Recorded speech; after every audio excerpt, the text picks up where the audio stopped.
ఈ సమాజంలో farm land మీద ఉన్న నెగిటివ్ ని ఎన్ఎస్పి కంపెనీ మాత్రమే పాజిటివ్ చేసుకుంటూ వస్తుంది. అవునా కదా? ఇవాళ ఎన్నో కంపెనీలు, ఫామ్ ల్యాండ్ కంపెనీలు సుమారు నాకు తెలిసి మన ప్రాంతంలోనే సుమారు ఒక 20 నుంచి 30 వరకు ఎన్నో ఉన్నాయండి. ఎవరైనా సరే అరే నేను భవిష్యత్తులో ఎరచన కొనాలని లైసెన్స్ కోసం ట్రై చేశాడా? ఎవరన్నా చేయాల? సరే ఎవరైనా సరే గోడలు నేను క్రియేట్ చేసేది, గోడలో పెట్టుకోవాలని చెప్పేసి ఎవరైనా గోడలు పర్మిషన్ తీసుకున్నారా? అది చేయాల?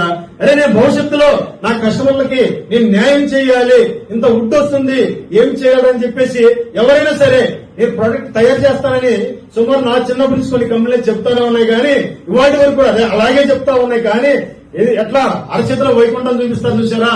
అట్లా చెప్పుకుంటూ పోతున్నాయి. కానీ ఎవరైనా సరే ఇండస్ట్రీని పెట్టాలని లైసెన్స్ తెచ్చుకున్నారా?